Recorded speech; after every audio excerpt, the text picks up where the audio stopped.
Championship has so far been the story of two men. Thus far, it's been going pretty much the way of Niki Lauda.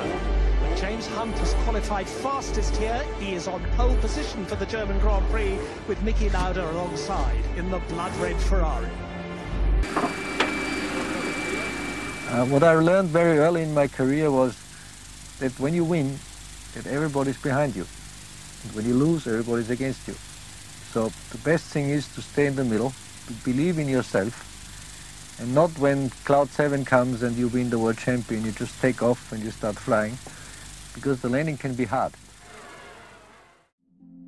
I'm always 15 minutes ahead of any time, because I do not want to panic myself in the last moment.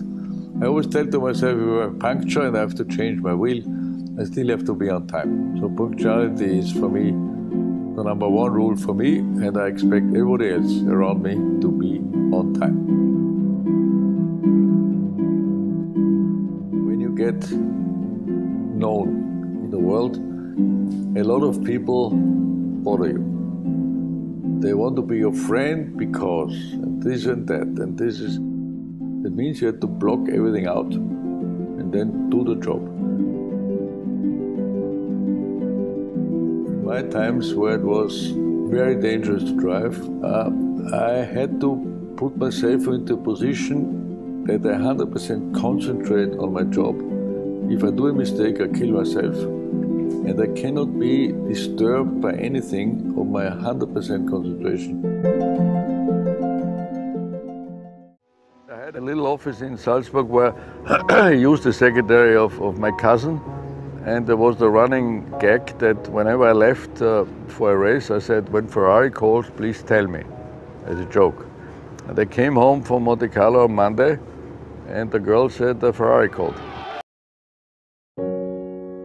I knew from the beginning that Formula 1 was dangerous. Sooner or later you will have an accident. I was lucky that I had an accident and stayed alive. He didn't speak to me, which I expected him to do. He gave me the last rides and left. And then I really got upset.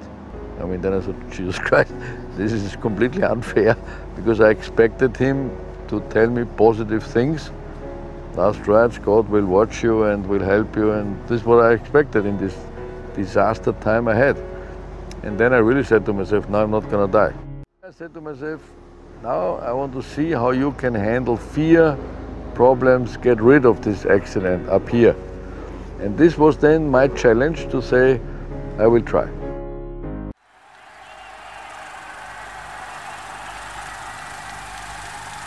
The biggest problem was that they discussed openly amongst themselves about my condition. And they said, if we give him oxygen, he's going to die. If we're going to do this, we don't know. And I mean, I heard everything. I told them afterwards. I mean, it's ridiculous. And then at a later time, Marlene came, and she started crying and screaming. So I said, Jesus Christ, I mean, I must really be in terrible condition if everybody freaks out here.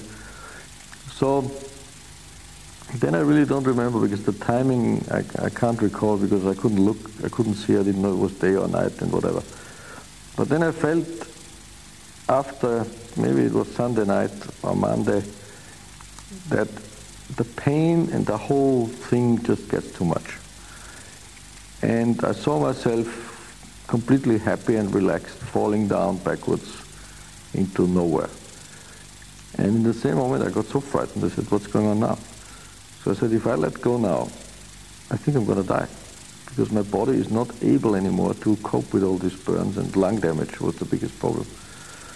So do something. So I was thinking of, what can I do now? So I was trying to listen to the nurses' talks and doctors' talks and try to concentrate and stay with them to not fall back and lean back and die.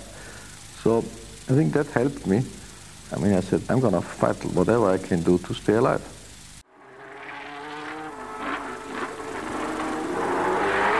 First day I went out of the pits, I couldn't change into second gear because I was so frightened that I couldn't drive. So fear just hit me and I couldn't drive. So I did a slow lap back into the pits and had to stop.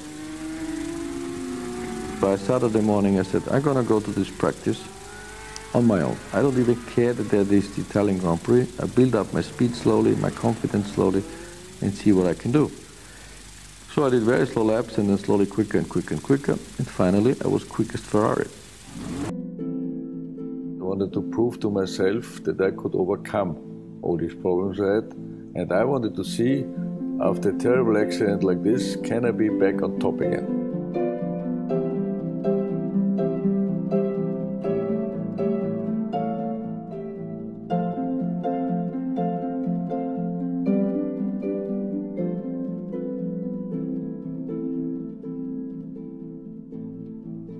Now it's all different because, first of all, I'm not racing anymore.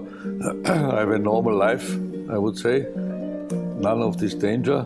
And I changed completely. Honestly, what I had to go through in the past, which none of these people believe today, because in the 70s, 80s, these cars were so dangerous that every year 1 or 2 got killed.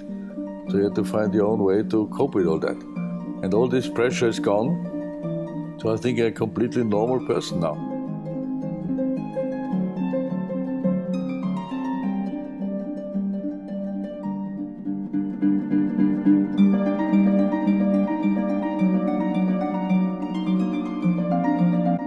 The real friend.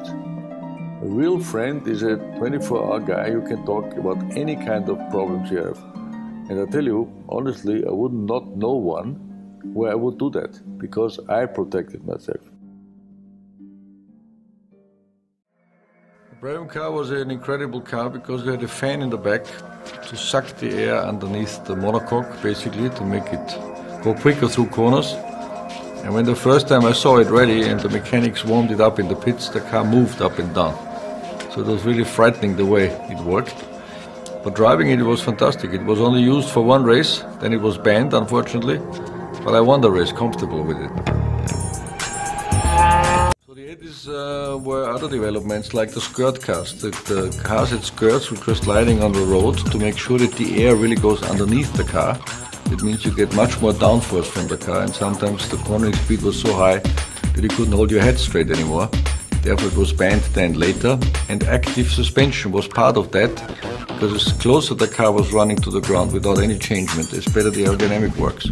So today races without pit stop don't exist. 1, 2 or 3 sometimes, but you need to watch the car very carefully from the pits. Telemetry, two-way telemetry tells you the fuel consumption. Then you know exactly when you have to come in to stop. So the first future vision I would see in safety, which I think is the most important, where you have to alert police, ambulance or fire trucks, whatever, if you have an accident. I think this has to be in every car, not only the expensive ones. You need to find a system which works everywhere, because this can save lives. On the other hand, you always would like to know what is the status of your own car. So basically sensors and information to the driver as number one, if something goes wrong, is important. But then it needs to be stored in the car that when you go to maintenance, they can quickly check where the whole technical aspects of the car are. And there's more sensors and there's more information you get, as easier it will be to serve or make the service to the car. So then the communication level, I think, is important in the way of you need to know where you're going to drive to. I think you should find a way to program your own entertainment system the way you want it to be programmed. It means when you get in the car in the morning, you want to hear some certain information about news or sport or whatever. It can be programmed that only these things come up. If through telemetry information your car goes wrong, I think the ideal thing would be that navigation tells you to turn right to your next service station and fix it. And I think this would be my vision for the future.